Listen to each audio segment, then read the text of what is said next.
é uma relação interessante, né, e que a gente não tem muito controle, né? A realidade ela vai se imiscuindo e, às vezes, ela ganha força também no caso da ficção. O contrário é eu acho que é impossível. Eu concordo com o Rui quando ele fala que o biógrafo ele tem que se ater à informação. Ele não pode deixar a ficção se imiscuir na realidade.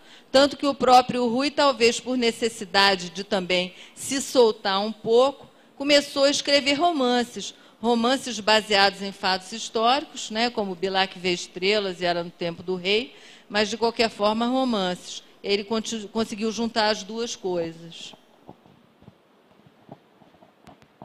Boa noite a todos, é um prazer enorme estar aqui, prazer enorme estar aqui com esses amigos tão queridos, participando desse debate.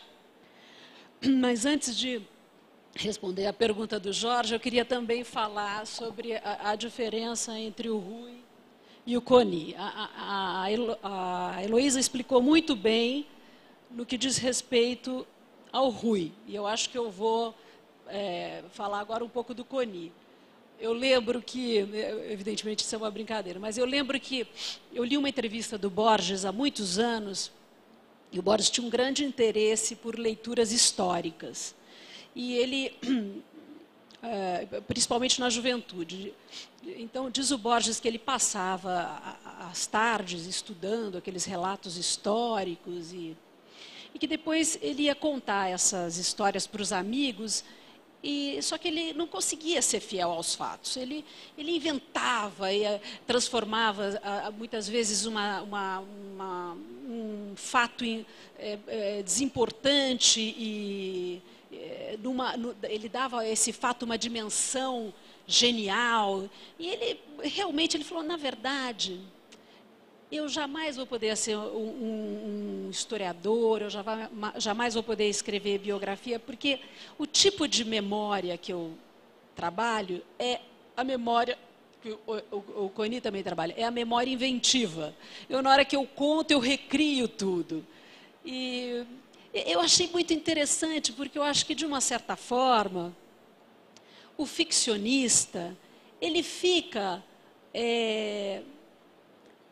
no meio dessas linguagens todas. E, embora haja uma aparente liberdade, porque o ficcionista é aquele que só tem, de fato, um compromisso com a sua imaginação, e ele pode pegar enfim, ele pode se dedicar a isso com toda a fidelidade, sem nenhuma preocupação. Eu acho que essa liberdade, ela é, entre aspas, ela é um pouco aparente, porque depende muito, é uma liberdade que depende muito da temática, entendeu? E das suas opções em relação à forma do seu livro. Por exemplo, eu acho que tem dentro das narrativas uma preocupação, algo que é inevitável para o autor, que é se usar como personagem, de uma maneira caleidoscópica, confusa, caótica, mas ele está sempre ali, o autor está sempre ali, ele está sempre ali nos seus personagens. Isso dá uma dimensão, quer dizer, ao fazer isso, ele usa um instrumento que é fundamental para o escritor, que é a sua própria memória, a sua própria vida, seu próprio manancial de experiências. E quando ele faz isso, dentro de uma construção de ficção, é lógico que não é só a memória dele, diz respeito também a uma geração, diz respeito também a uma época. Então, existe sim aí na ficção uma dimensão histórica, entre aspas, entendeu? Tem essa coisa da memória inventiva também. Você reinventa. Muitas vezes, por exemplo, eu parto de uma história que é verdadeira, ou não é exatamente uma história verdadeira, é um fato jornalístico, é uma situação colocada para a sociedade. E eu dou a esse fato, a essa situação, uma leitura de ficção. Mas, para isso, eu uso também os recursos do jornalismo, não só na pesquisa, na maneira de se debruçar um tema, pensando em ser objetiva, em recolher informações muito pontuais, mas no sentido de como eu vou usar essas informações. Porque a ficção, por mais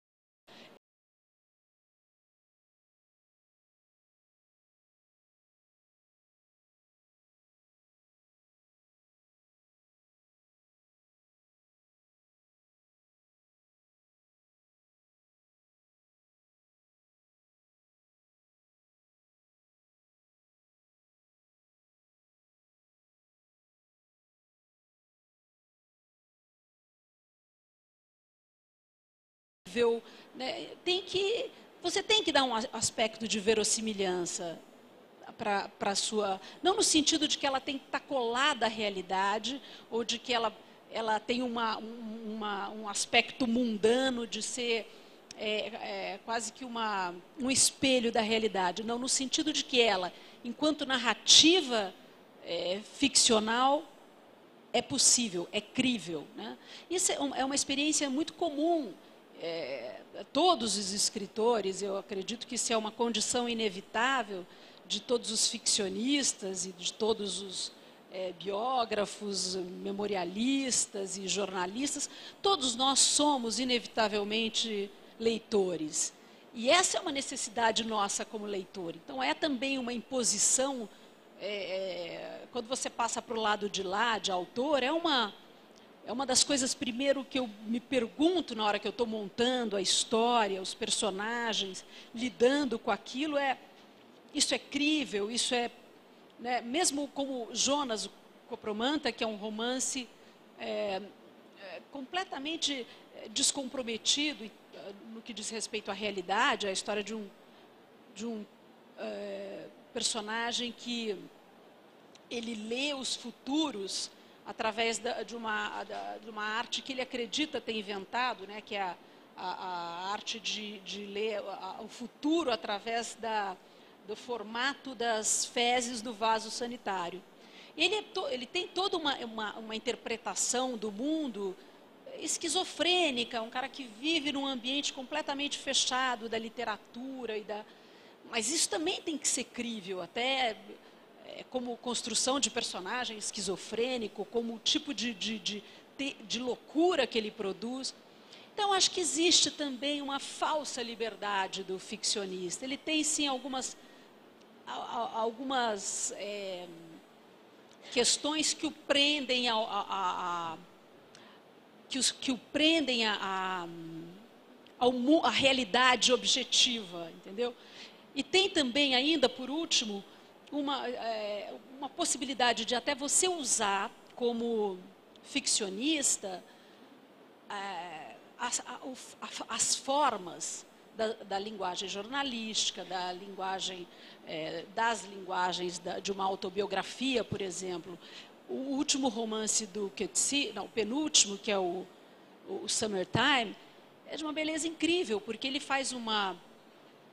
ele usa a linguagem, na verdade, de uma possível biografia para fazer um romance,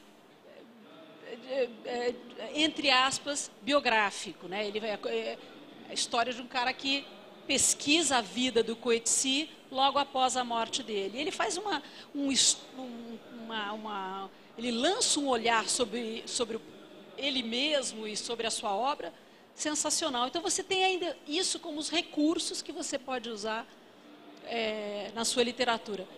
Tudo isso para dizer que nós somos, sim, muito eu e a Heloísa, assim, nós temos muita liberdade mas também temos muito esse elo e esse compromisso com a memória, com a história, para que a nossa ficção seja possível para o leitor.